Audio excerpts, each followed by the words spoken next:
Hello guys, Art-Teeves here. In this video, I'll show you the process of creating this submarine model. Originally, I built this as a concept to experiment with some tentacle designs, with no plans to fully polish it. But as it turns out, the model came together nicely, so I'm excited to share my workflow and some ideas behind it. In this video, I'll walk you through the process including the challenges I faced, especially with unwrapping and texturing this sub. Before we dive into modeling, a quick heads up about this video. Some of you have mentioned that I move through things too fast, but I can't exactly upload 9 hours long videos at normal speed. If you want to follow along or zoom in on a specific part, just mute the sound and slow down the video using YouTube's playback settings.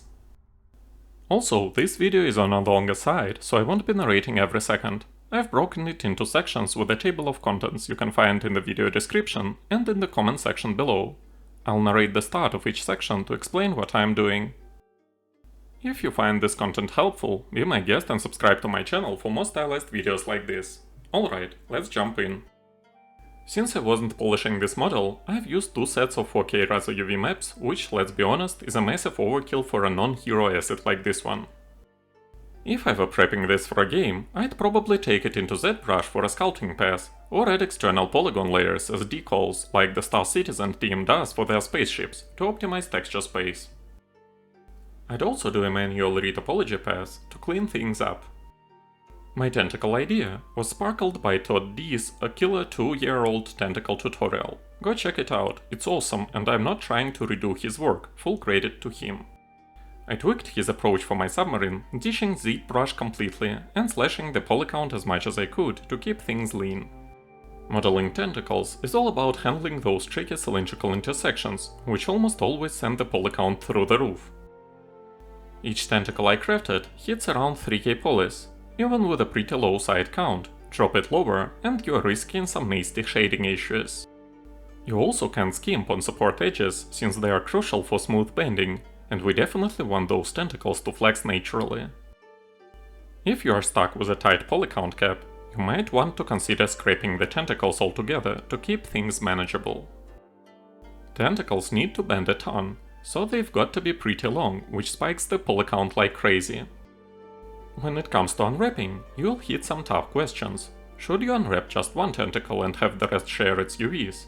Should the suckers share a few UVs? Or do you unwrap everything onto one massive UV map? My approach depends on the project's goals. Since I was just testing the tentacle concept, I went the lazy route and unwrapped all my tentacles into a single huge UV map. Honestly, the worst choice possible. If I were building this for an indie game, I'd model one tentacle, group the sucker's UVs into 3 or 4 clusters with shared overlapping UVs, and bake some internal structure into the suckers for extra detail. Before recording the workflow I'm sharing, I tested a bunch of tentacle designs and found that 12 sides is the sweet spot. Go higher and your polycount skyrockets for no real gain. If you are crafting a hero asset, you can push it up by about 6 more sides. Drop below 12 though, and you'll likely run into shading artifacts. The suckers also deform when the tentacles bend or rotate, so they need at least one supporting edge loop to hold up under that movement. You'll also want to think about animation early on. If your tentacles are going to bend and squirm wildly, bump up the number of support edges to keep things smooth. But if they are just moving subtly with the submarine's motion, you can get away with minimal supporting geometry to keep the polycount lean.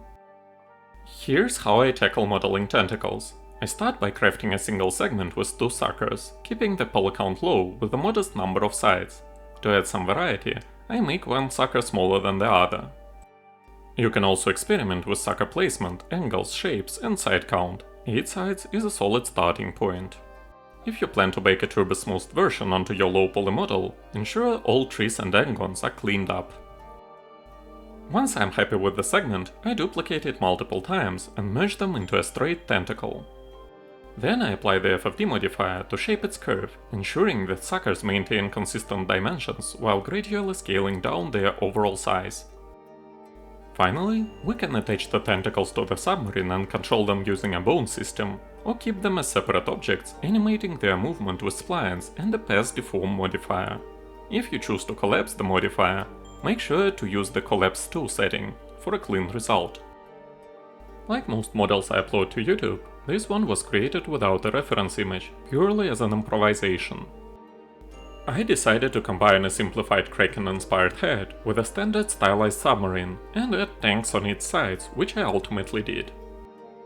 For my design, I used the NURBS process and later added details to the completed hull. I pre-designed openings for tentacles, tail fins, and the superstructure. Some openings were left to be filled later with models tailored to the model's overall aesthetic. I began modeling with a simple symmetrical cylinder, noting that the number of sides determines the number of tentacles. Removing a tentacle significantly reduces the polygon count. The default NURBS process, with an iteration count of 2, generates cylindrical openings with 16 sides. This works well for large tentacles or wing-like tank connectors, but is excessive for smaller hatches. Small side pipes I've made have 8 sides each. The periscope and the corresponding orifice in the submarine's superstructure each have 8 sides.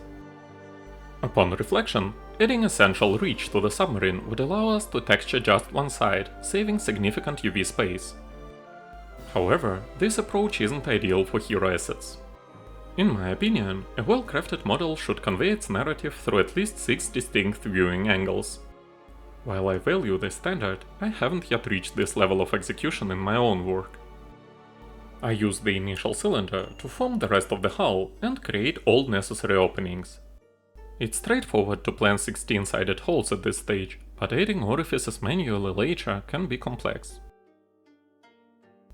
To maintain flexibility, stick with a non-destructive NURBS process and invest time in it before converting the model to an editable poly. I noticed that the initial set of eyes I created wasn't symmetrical. To fix this, I repositioned the corresponding eye cavities and standardized them using the Loop Regularizer plugin. I incorporate both Loop Regularizer and Rapid tools into my workflow. The Loop Regularizer works both with NURBS workflow and also with classical loops of open edges. It is a great tool to create round holes, portholes, and hatches. Make sure to stick to NURBS stage for as long as you can, until you prepare all openings you want, and make sure that you don't see any shading artifacts. If the orange lines, cage lines in your model are too close together, they can distort the geometry, causing vertices to cluster tightly and create unwanted artifacts. Always inspect your model thoroughly for such issues before converting it to a polygon mesh. Additionally, consider saving a version of your model in the NURBS process stage, in case you are unsatisfied with the results during polymodeling.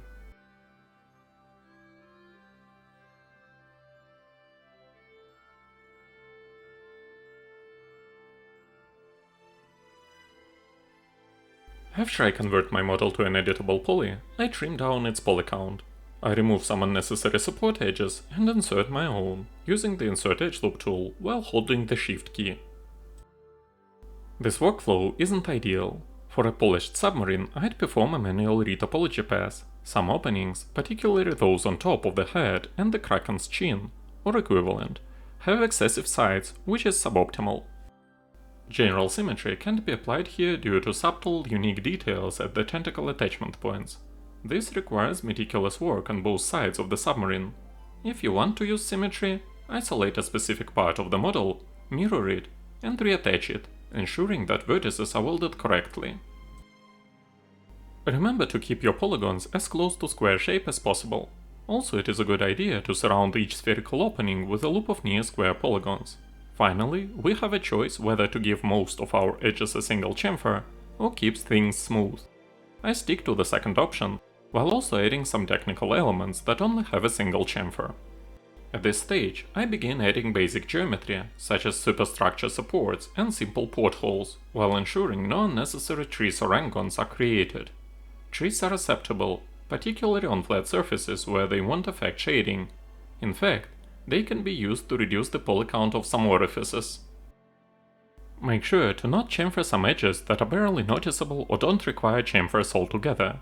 Chamfering edge loops and cylinders creates a ton of new geometry. Obviously, the best way to decorate the edges of a stylized model is to paint them. I meticulously continue to trim down the poly count before I introduce some new elements. As I've mentioned earlier, I never polished this model properly and never retopologized it altogether. In the previous part of the video, I've trimmed down its Polycount ever so slightly. Now I add some decorative elements. Initially, I create 4-sided portholes, then chamfer their edges to form 8 sides. While this may seem inefficient, it gives the portholes a slightly rounded shape that aligns with the submarine's overall style. Chamfering also simplifies baking a Turbosmooth high poly version onto this model. Baking is optional, however. We can either bake this model to its retopologized version and paint details directly, or apply them as decals or stamps, the way Star Citizen developers did. Recently, I watched a video showcasing the impressive capabilities of the paid Blender add-on Decal Machine. I'm now hoping to find a similar script or plugin for 3ds Max or Substance Painter.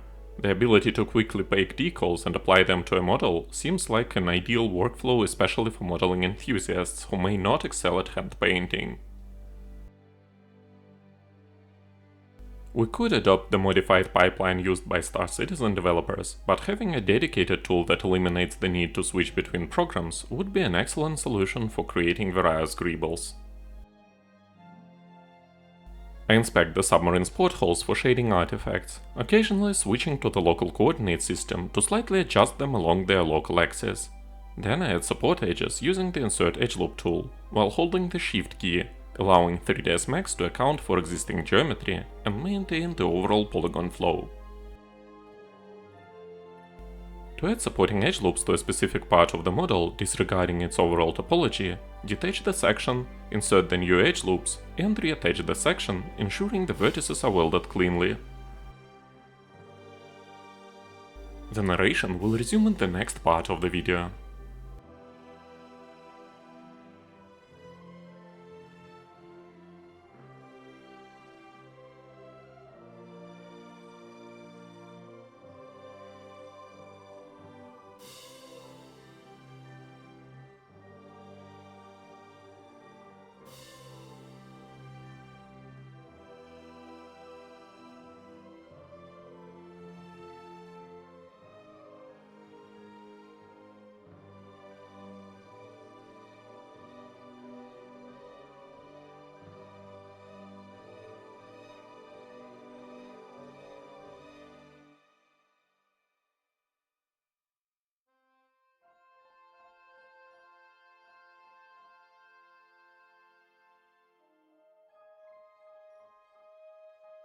When I want to add some new geometry to my model, like say tanks or maybe some Kingstone panels, I have multiple options.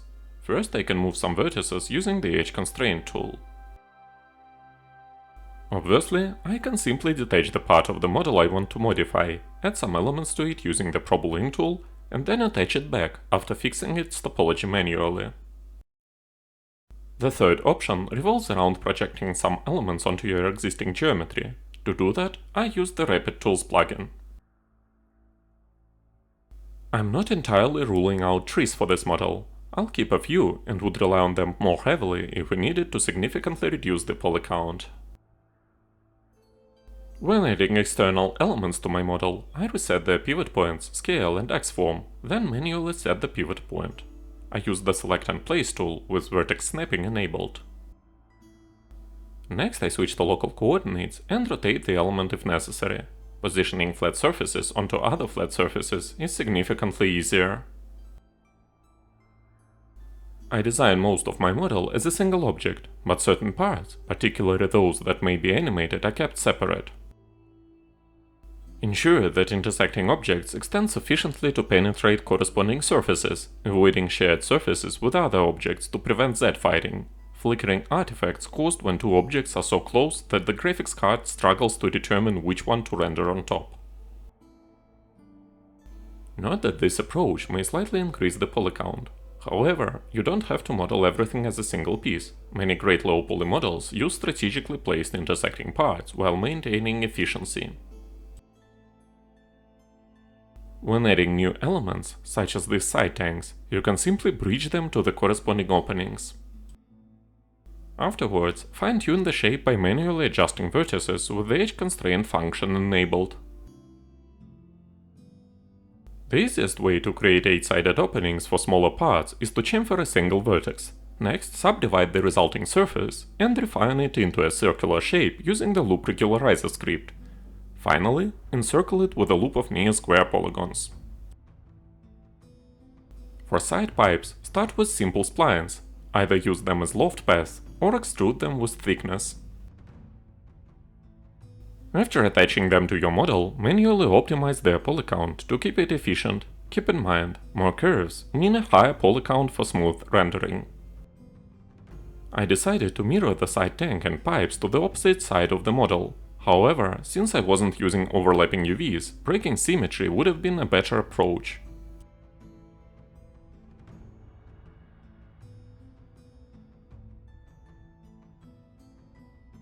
I'll resume the narration in the next part of the video.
The front hatch is shaped using the loop regularizer script with manual vertex adjustments while edge constraints are active. Once finalized, it's detached from the main model and its hinge is added via Propeller operations. The resulting topology is then cleaned up manually. The hatch features subtle technical chamfers for detailing. For efficiency, we can focus on perfecting just one side before mirroring it to complete the symmetrical counterpart.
As I've mentioned earlier, the Kingstone panels are made as separate objects and then projected onto the submarine's hull by using the Rapid Tools script.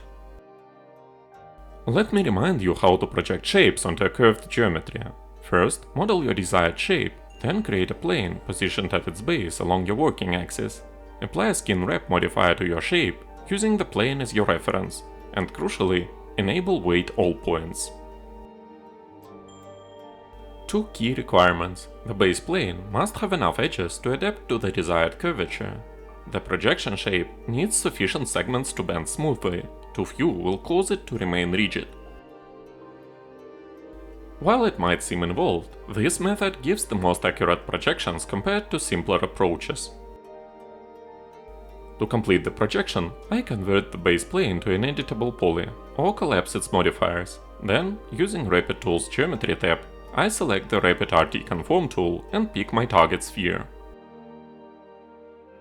Important note, this requires your plane's vertices to be selected first. The tool uses this selection to determine what to project. The Conform tool will then accurately map your shape onto the spherical surface while maintaining proper edge flow. With the shape successfully projected, we can now convert all objects to editable poly and delete any unnecessary geometry. The final step is integrating the projected shapes into the submarine's surface, focusing on maintaining clean quad topology to avoid triangles, which could cause shading issues later. This process is more involved than basic spherical cuts, requiring careful topology management. As a best practice, we should frame these new projected shapes with supporting edge loops, maintaining clean quad polygons throughout to ensure proper subdivision and deformation later. Once I've done projecting the Kingstone panel onto one side of my submarine, I simply detach the corresponding part of the vessel and use the Symmetry tool to duplicate the element onto the other side of the sub. Just as usual, I encircle my edit elements with an external loop of near-square polygons. As you can see, I saw some unwanted trees around my panels, so I chose to simply collapse some entire edge rings that had them. Finally, I gave my panels some additional chamfers for them to look smoother. I've also added some rear portholes in this section of the video. To do so, I've introduced some extra edges surrounding my whole submarine, cut out some newly formed polygons, and used the loop regularizer script to form some spherical openings.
The large side tanks were created as separate elements. For this iteration, I employed the Propeller tool to integrate connection cylinders that matched the edge count of their corresponding attachment points.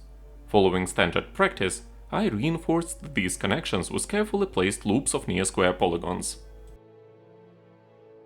To ensure precise alignment with their mounting points, I first switched to local coordinate system and used axis-constrained scaling to flatten the contact surfaces. With vertex snapping enabled, I positioned each tank's pivot point at the exact center of its attachment surface using the Select and Place tool. The tanks were then moved into position, using the same tool before making final rotational adjustments manually for perfect placement. I used the same vertex chamfering technique to integrate exhaust pipes into each tank. To add volume to the pipes, I detached them, applied a shell modifier, and removed any unnecessary geometry. After all, we wouldn't want to model these pipes too greedily and too deep. Finally, I've added some additional Kingstone panels, this time without projecting anything.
The side propellers follow the same construction method I used for my Dragonbird drone and helicopter model.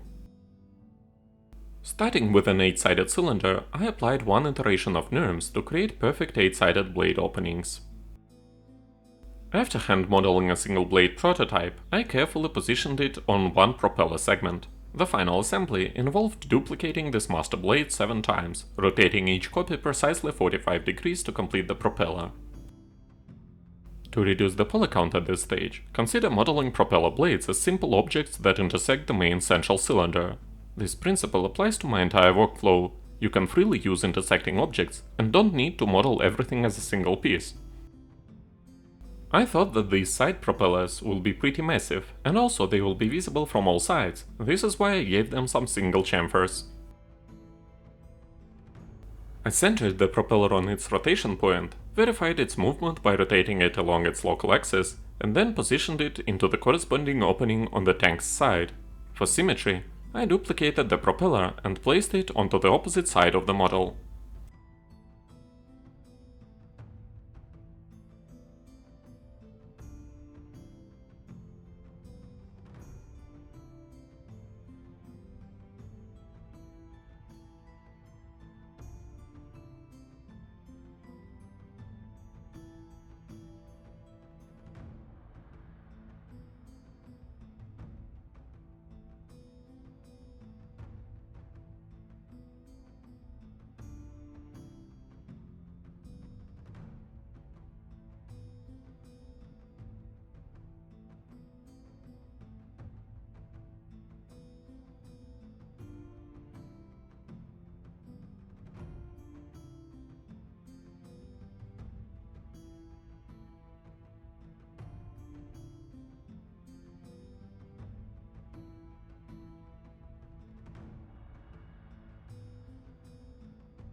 The tail fins were created using basic NURMS smoothing, nothing particularly special about their geometry. The main considerations involve properly setting their pivot points, ensuring the bottom sections match their attachment model's dimensions, and verifying they rotate correctly along their local axis. Proper pivot placement only matters when positioning the fins into their corresponding openings. We'll adjust them later anyway when mirroring the side fin to the opposite part of the hull. Essentially, we only need to finalize the pivot points right before unwrapping and exploding the model for baking, once we are fully satisfied with the geometry. Naturally, if your submarine will be prominently viewed from behind, whether in gameplay or cinematic shots, it makes sense to prioritize detailing the tail section over the front. This strategic focus ensures your model looks its best where it matters most. This is the reason we don't want to trim down supporting edges. Fins are pretty massive, and also they are visible from every side. This is why we want them to be as smooth as possible.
The rear propeller follows the same construction method as the side units, but with key differences. I started with an 8-sided cylinder and only implemented 4 blades. To emphasize its primary role, I scaled the entire assembly to be substantially more massive.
The bottom conning tower shares its core construction method with the propellers, though portholes naturally replace blades.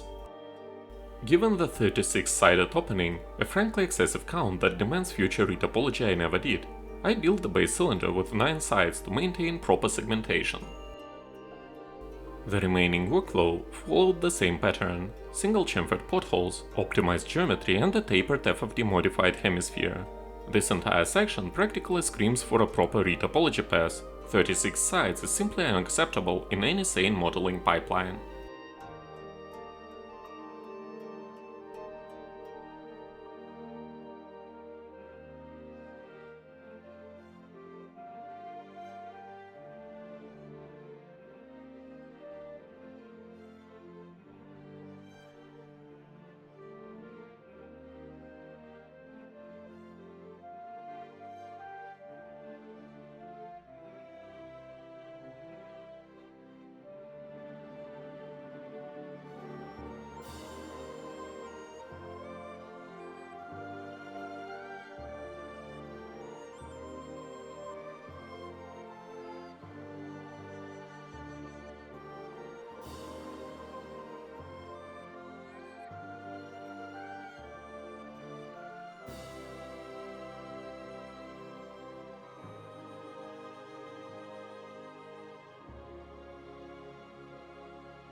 Frontal lamps were created the same way I've modeled lamps for my Dragonbird drone. Once again, I gave those spheres an excessive polycount revolving around 16-sided spheres. Actually, 8 or 10-sided spheres would work just fine. Naturally, if you are aiming for realistic lamps, you could model glass screens for them as separate objects with dedicated materials. Personally, I prefer keeping things simpler, just adding some dust textures and emission shaders to basic hemispheres. Also, remember to separate the lamps from their mounts. This way you'll have proper pivot control for any future animations like rotating lights. After modeling 3 lamps and their matching holders, I created a dedicated hatch with 3 custom openings using Propeller operations. Crucially, I first matched the hatch's edge count to its surrounding geometry. As a finishing touch, I added a central antenna. Let's be honest, for a production-ready game asset, this submarine would need serious optimization, a full hull retopology path, and reduced polycount on all openings.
The Periscope was built as separate modular components, each properly kept after detachment.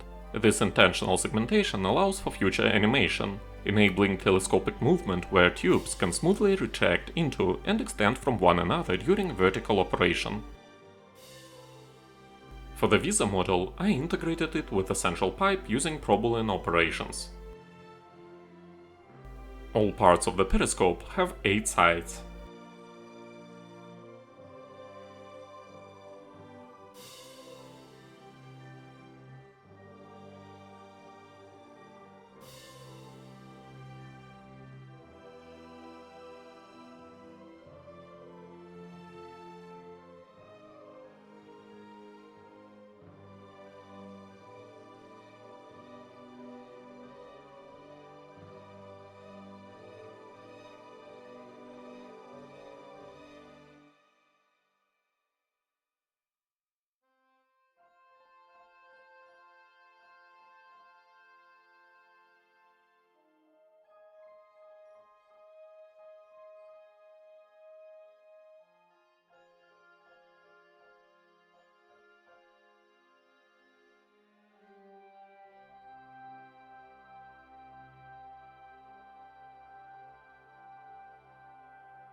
The Kraken's eyes were crafted from hemispheres. Just like other parts, reducing the segment count of the surrounding sockets would allow for simpler, optimized spheres without sacrificing key details.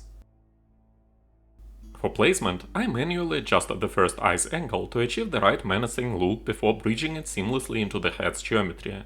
Once satisfied with the positioning and edge flow, I mirrored the finished eye to the opposite side, ensuring perfect symmetry while maintaining clean topology. Next, I've created a couple of tiny side propellers, or maybe cooling system vents, the same way I've made bigger propellers. I've trimmed down their polycount, for they will be barely noticeable at all times.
To complete the model, I finished the tentacle attachment points by capping them.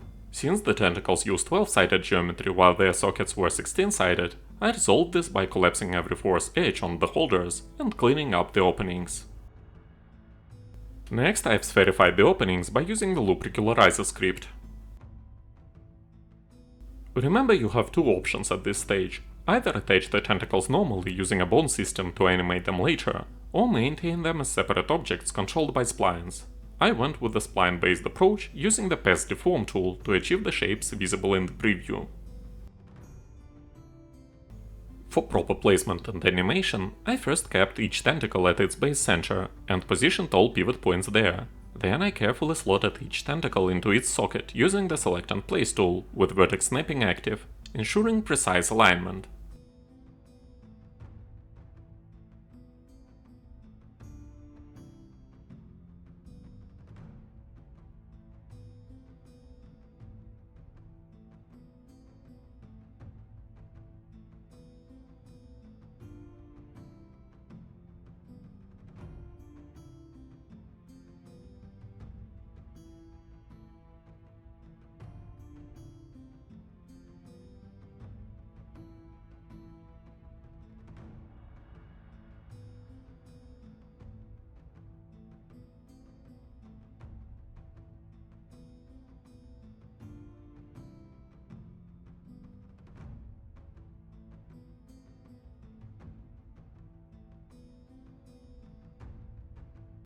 This part is universal, so I'll repeat most of the things I've mentioned in my previous videos.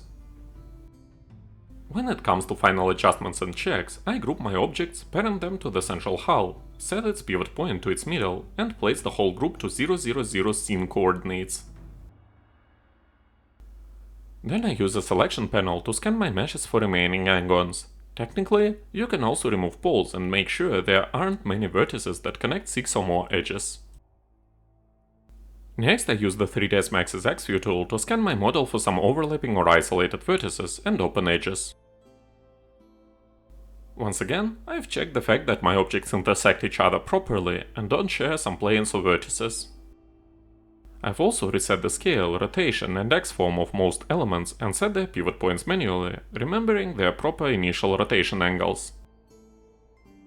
If you used mirroring or symmetry while modeling, it's especially important to reset the X-form of your model and make sure that there are no flipped normals remaining. Make sure to save your file before resetting the X-form. Finally, I proceed to assign my smoothing groups. There's nothing special about it, but once you are done, you can also apply weighted normals modifier to your model. Just make sure to set smoothing groups meticulously and mind that they will impact unwrapping. Normally, hard edges require corresponding UV splits for padding, but UV splits do not require hard edges. Hard edge placement is about controlling low poly smoothing behavior and baked normal gradation. UV seam placement is about optimizing usable texture space while also limiting texture distortion. Bringing the two together is about balancing visual quality with resource efficiency. Using fewer hard edges and UV splits tends to be more resource efficient, but it's also important to make sure that the final product looks good. It's generally considered best practice to strategically pair and place hard edges and UV seams along natural breaks in the shapes. Normally you can avoid sharp angles and hard edges by beveling, chamfering those edges and going with everything smooth. It means more polygons, but less drastic gradients on the low poly shading for the normal map to compensate when baked. To further improve shading on beveled low poly models, you can use weighted normals.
My model doesn't have any transparent elements, so I've unwrapped it to add two 4K Reso UV maps, primarily for demo purposes. One map was made for the hull, while the other one hosted all other elements. In fact, a pair of 4K Reso UV maps for a non-hero asset is absolutely inappropriate. We would totally want to optimize it a lot and either use a unified 4K Reso map for a whole boat, or possibly rely on two 2K Reso UV maps. I gave my second map a padding of 16, which is a bit low. A padding of 32 would erase the possibility of texture leaks. My model is relatively simple, so I've split my UVs according to existing hard edges and added some seams manually. Next I simply exploded all cylinders and straightened everything I could straighten in Rizom, except for cones and curved parts. Make sure to straighten all pipes for obvious reasons. At some point we want to normalize our UV chucks and rescale some of them manually, considering their proportions in comparison to proportions of neighboring elements. I perform manual scaling to allocate more texture space to visually prominent elements. Conversely, I reduce the size of UV chucks that will be obscured or less visible during typical use. When adjusting UV island sizes, make sure to maintain relative proportions within the same object. It's generally good practice to keep UV size variations within 20% of neighboring elements. Always scale UV islands uniformly per element. Any uneven scaling will create visible seams that Substance Painter can't fix, no matter what tricks you try.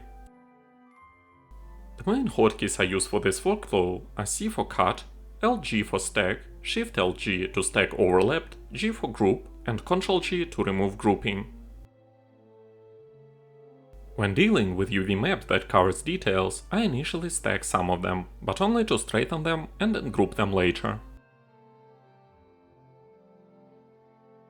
As I've mentioned earlier, my UV process here is anything but ideal.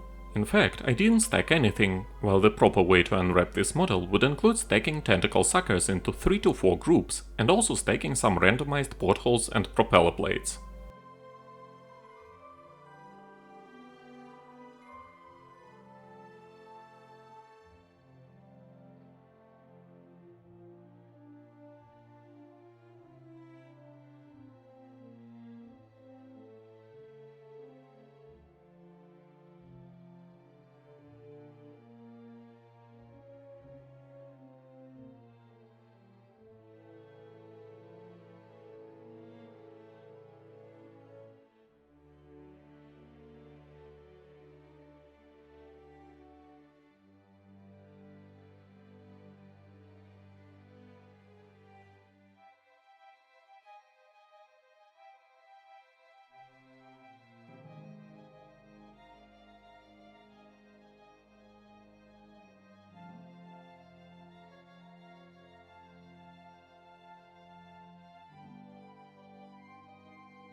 Finally, I repack everything I want to repack, make sure my materials are named properly and assigned, and finish working in 3ds Max. I duplicate all elements and give each of them 3 iterations of Turbosmooth, while also giving each of the new elements the HP suffix. The final thing I do in Max is explode the model. I pull all elements of my submarine to different sides, so that they don't affect each other when baking ambient occlusion.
At some point I've noticed that I've missed some UV chucks on my first pass, so I've returned to Rizom and finalized the unwrapping.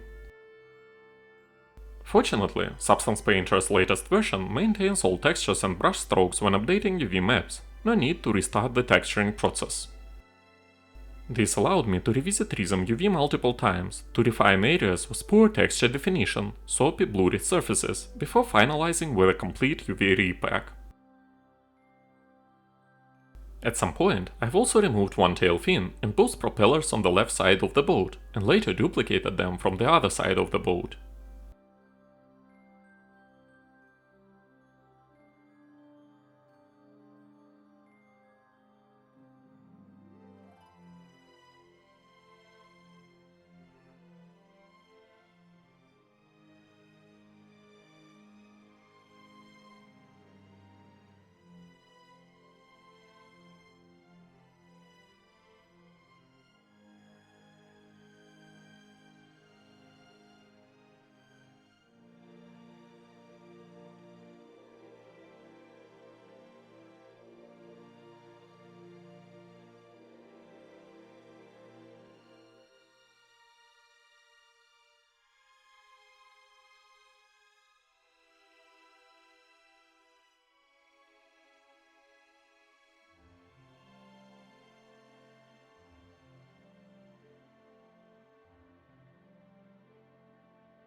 When baking my model, I set the highest possible amount of rays on all tabs, disabled the ID section, and switched my subsampling to 16.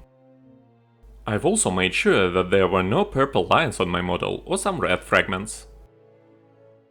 Purple lines in Substance Painter, particularly during baking, indicate hard edges on your mesh that lack corresponding UV seams.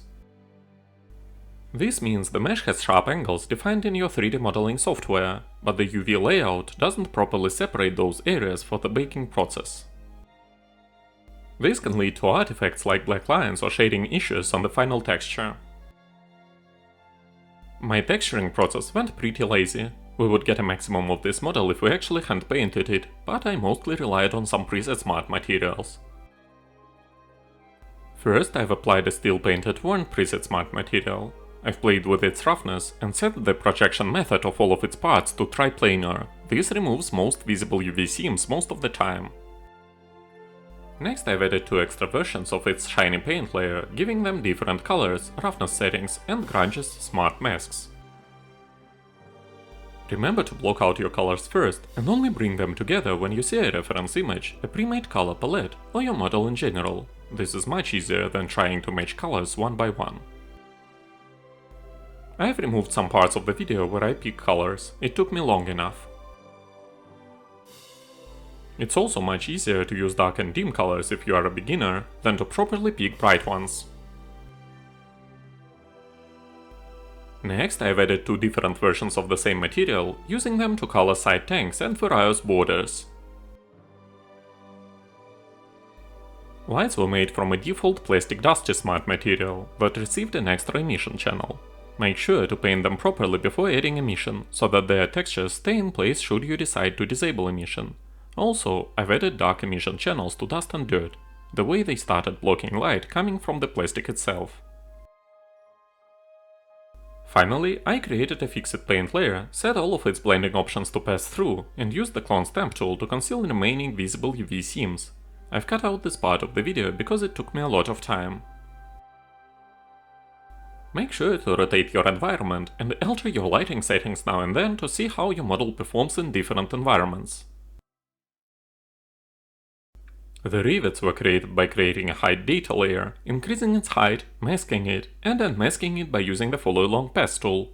I've lowered its brush size and increased both its spacing and its hardness. Also, I've created a dark fill layer with a high roughness value, gave it a negative height value, and switched its height in Normal's blending mode to replace. Then I've used the Follow Along Path tool to paint some Kingstones. Unfortunately, this part of the video went missing, but the process wasn't different from adding rivets.